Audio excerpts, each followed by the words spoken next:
Participants in a cross-country beauty pageant, selling dreams of enduring good looks to hopefuls eager to be chosen as the most beautiful in various provinces of South Africa. This is one of my favorite tiaras because it's obviously the most exquisite one I've got. But now they question the pageants marketed as a charity initiative to raise funds and other donations for underprivileged communities and children in crisis.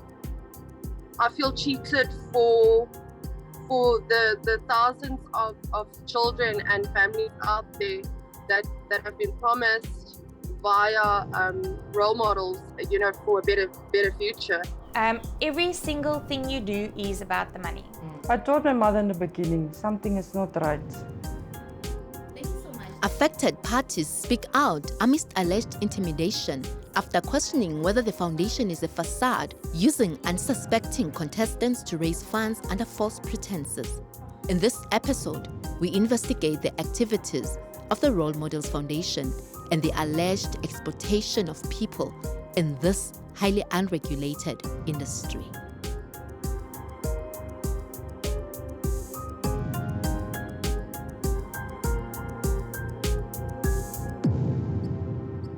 This is one of my favorites, obviously because this looks like a real beauty queen crown. This is one of my favorite tiaras because it's obviously the most exquisite one I've got. Winning beauty pageants are some girls' dreams, while some people find them outdated and objectifying women.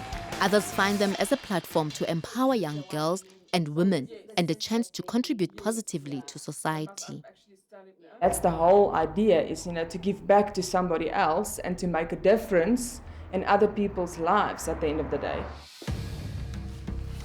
However, despite the good intentions, Anari van der Merwe, a preschool teacher by profession, is grappling with the dark side of this industry. Van der Merwe has been in the modeling industry for years. Last year, she entered the Mrs. Pretoria Tshwane beauty competition, which is organized by the Role Models Foundation. She says her passion for children motivated her to try her luck while using the opportunity to raise sponsorships for underprivileged communities. She says she raised money and secured other items for the foundation. It's not easy, so you need to reach out, you need to work hard, because you need to up your game and you need to actually prove yourself out there, so you actually to be the best participant in this pageant. The Role Models Foundation is a non-profit organization that says it prides itself with helping destitute communities and children in crisis. We have confirmed that even though it has been raising funds since its inception, it has not complied with the requirements of the Non-Profit Organization Act, which requires the submission of, among other things, audited financial reports. The organization raises funds through hosting pageants. Van der Merwe says things seemed to be rosy at first. However, as time progressed, her expectations were dashed. The charity organization is in the farm, Magaliesburg, and I've been there so many times with trailers. I took so many donations, so many food delivered there, but not once we got the opportunity to meet any children. And that's why that's the biggest reason why I actually got suspicious about everything. Van der Merwe says she pulled out of the race a month before the actual pageant. And every time I told myself, what, maybe you're wrong. You can't, if you don't have any facts, why, thinking that stuff. And every time I think, sometimes I actually thought maybe I'm mad, making up stories like this to myself in my head. I said, that can't be true. Really, let's just continue. Let's see what's going to happen. And then a month before the pageant, I've just decided this is enough. So before we go, all the way until the crowning and then come out with everything and the truth, then actually they're going to tell you it's sour grapes because you didn't win. Danielle O'Neill is also a finalist in the same year as Van der Merwe and says she went through a similar experience. Being part of it was for me a really a big step, because I've been in the back rows so many years that being in the front row was for me a wow. O'Neill says she is concerned about the foundation's Starfish Places of Safety project, which is meant to house children from abusive homes. Everything is Starfish. That is apparently, as far as we know, it's a house that is There's a mum and a dad and a daughter that gets kids that gets dropped off there by the police and by the social workers that gets abused or neglected at home in Krugersdorp West. Unita and them came across them when they went and gave the perishable foods to families that was the food that was raised the previous year. They gave it out in December, apparently, in packets for people that didn't have food. So that's how they came across the house, apparently. And everything went around that house.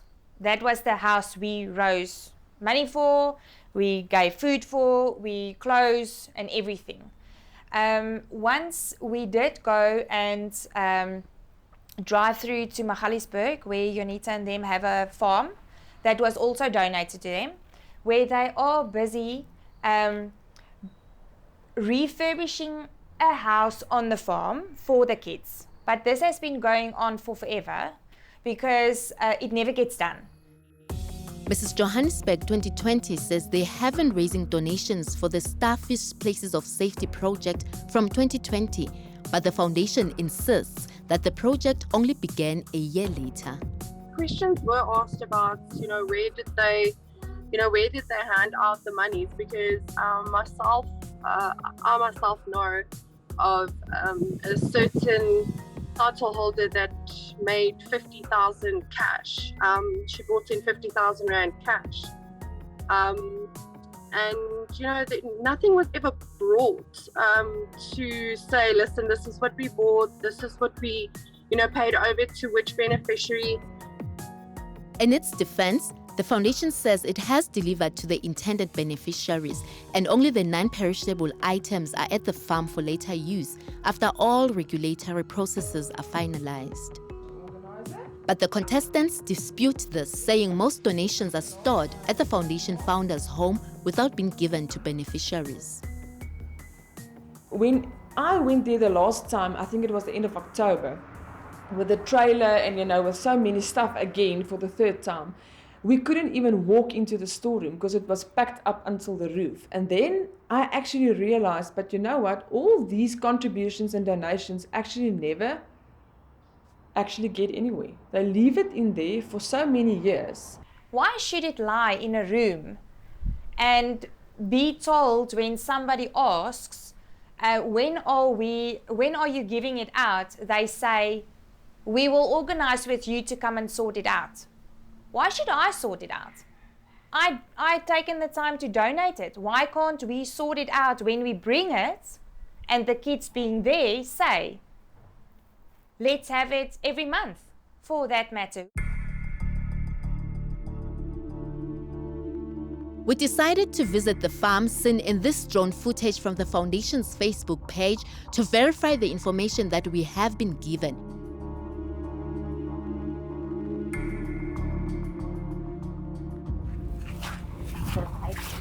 So I just want to show you next through the window that side. The beds that have been donated, some of the contestants that we spoke to, they say they have donated the beds. They were wondering as to what happened to the beds. When we arrived, there was no sign of renovations except for the material stored both outside and inside. We were told that these two were donated. So it's not covered properly. Covered this side, yeah. So these things basically they can even most rot. We also went to see the room that stores the donations meant for the beneficiaries. All for the Starfish House of Safety. The foundation says some of these items belong to the Smiths, but still one can't help but ask how much of these donations actually end up where they should go. Everything must. The organization says a lot of renovations at the farm has already been done. While more still needs to be done, they are hamstrung by the high cost required. The organization also says it is preparing documents to comply with regulations to operate as a place of safety. But if the legal requirements are not yet met, is it lawful for the foundation to raise funds? In the event that anybody continues raising funds or taking funds or acting as a non-profit organization, non-profit company that is not compliant with the various acts, as well as non-compliant with the requirements of the South African Receiver of Revenue Services, that's fraud. That constitutes as fraud, which is a huge issue.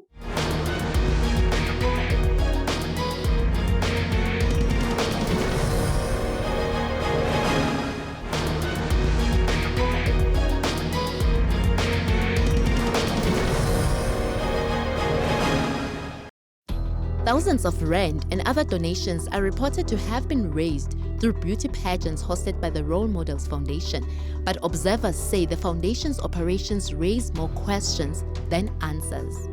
We also traveled to another part of the country where the same foundation has been arranging beauty pageants and found more contestants with similar complaints. They requested anonymity for fear of victimization. This woman says she started suspecting irregularities when there was secrecy around the donations that she had raised. I collected a generous amount of goods, of gifts, and cash. Dates of when things would be delivered, that was not disclosed, and that is one of the issues that made me wonder, and that is why I started asking questions. Who will receive the sponsorships? But nothing was disclosed. The greediness did definitely come out in situations. We know about people that actually went up against them, and how they treated them and how they handled the situation. Founders of the foundation, Juanita and Alvin Smith, declined a television interview, opting to respond in writing.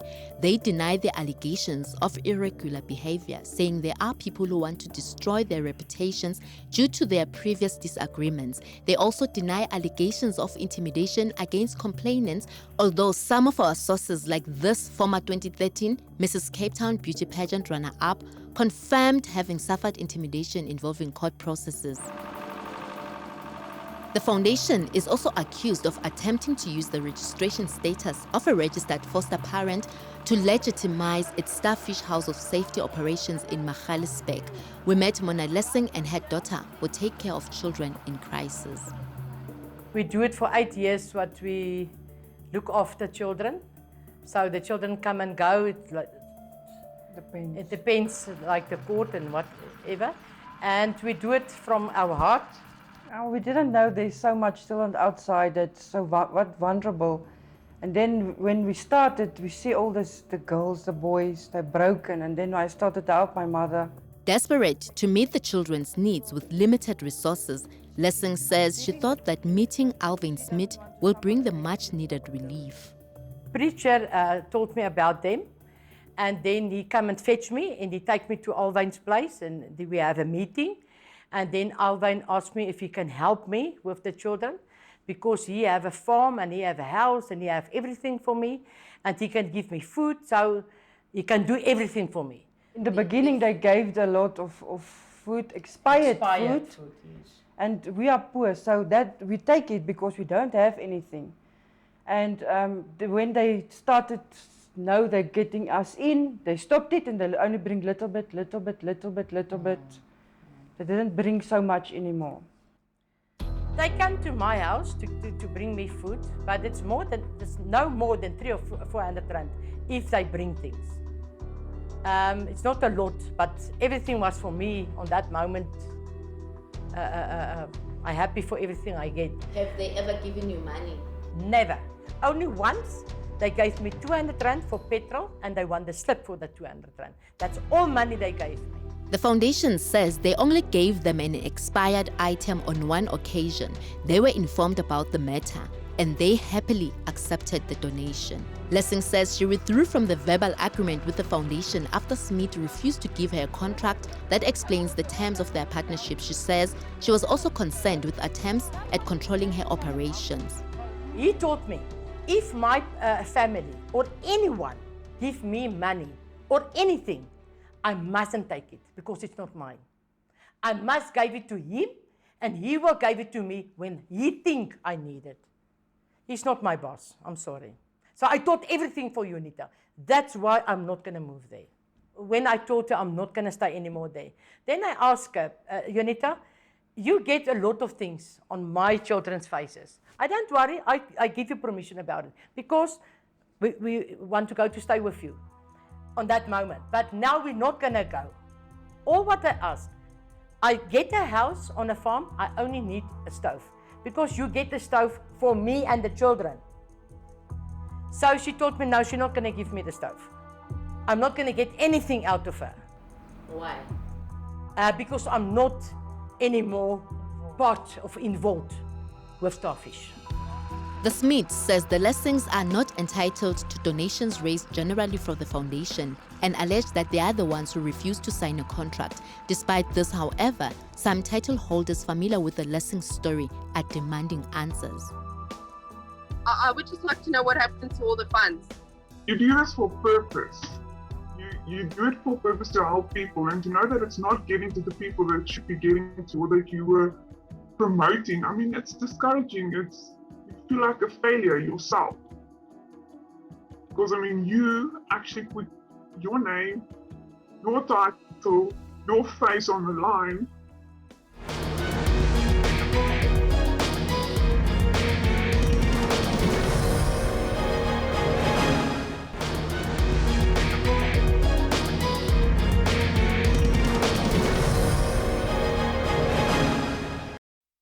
Anari van der Merwe says despite her negative experiences with the Role Models Foundation, she still believes in doing good for the vulnerable. She says she is relieved that finally more people have found the courage to speak out despite many years of fearing retaliation. The thing is, we don't know, we're all scared of taking them on because every time when you say something or when you ask something of where the money is going or where the donations is going, they actually get ugly and then they actually say, you know what, I'm going to take you to court. And you get scared because you don't know what they're actually capable of. And that's why everybody's keeping quiet. And that's the reason why I'm here today. I don't want to keep quiet anymore. They're making it very difficult for people that actually want to help other people to trust what they're doing. So that's a big problem. During our investigation, we discovered that some efforts have previously been made to find justice. Contestants in Port Elizabeth and Cape Town have previously taken steps to try and confront the issue. This woman also asked for her identity to be concealed due to a pending legal matter against one of the foundation founders. She says in her more than 2 decades in the pageant industry, she has been observing the foundation's alleged shady operations. She gets new people all the time. So she targets new people when the old people tell her, tell the new blood what she's about, they don't believe. And they get caught up in the moment. And it's only after the dust is settled and the crown's gone on winners' heads that those winners and even runner-ups then try to find out where the money's gone that they've raised. I've heard of people raising hundreds of thousands of rands. And when they question her, they either get sworn to silence, they get threatened that their title will get taken away. And you can go into several newspaper articles and you will find how many title holders she's actually taken titles away from. And it's a joke. She gives them out like Smarties and takes them back like jelly tots. We requested the foundation to refer us to organizations that they support to confirm their sponsorships, but they declined. This former Role Models title holder says she witnessed its tainted reputation when she sought donations. One of the sponsors had a tiff with them a few years ago. Then this sponsor realized that it was them. He gave some of the stuff and refused to give the other a batch or bulk of the stuff because he asked for pictures and also the name of the charity that his sponsorships would go to. that wasn't given to him. He's still waiting to this day. If done the correct way, pageantry is actually very, very nice. But the small group of people like Yonita actually makes it unpleasant for a lot of people. It's the trauma that she puts a lot of these title holders under by stripping them of their titles. We approached some businesses that had previously donated to the foundation. While some of them declined to comment, Quentin de Villiers says he initially had a positive experience working with the organization and donated a car to the founders. We did some projects where we packed some parcels. That was the only project I had time for the one day. We went to Krugersdorp at a church. We packed some food parcels for the elderly, and it must, I say, it really, touched my heart to see what one little food parcel do on for some of that, old, ladies and gents. And then I saw that they're driving, I think it was a 1-ton delivery van type of vehicle. And I thought, geez, like, okay, they drive with this around, to Port Elizabeth, Cape Town. If I can, contribute to that to make it easier for them, let me go, and buy a vehicle for them. After learning of the controversy surrounding the organization, de Villiers decided to take the car back.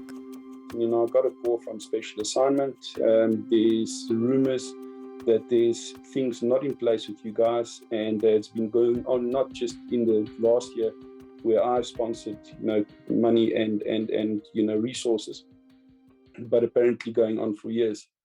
I said, which I also find strange is that, you did not get back to them in time, and they're still waiting for your reply of the questions. Their reply was, it was a witch hunt. 15 questions, and if you read through those questions, it's just to basically, put them in a bad light. My reply was, if you've got nothing to hide and you're legit, you won't have any issues answering the 15 questions, because to me, when somebody's trying to hide something, it's always the other people trying to blame them. And I said to them, please, I'm going to collect the vehicle. Should everything look above board, I will return the vehicle with an apology in person. I said, at this point in time, I can't take that chance. Mona Lessing and her daughter have now found a new home and say even though they continue to struggle, they are happy with their decision to cut ties with the foundation. I'm happy we didn't make that decision, because they would have taken our children now. Because the stories is coming out, it's their children, it's on their name. It's not their children. They say I'm happy I'm here. Because yes, no one is my boss, I have only one boss, it's my God.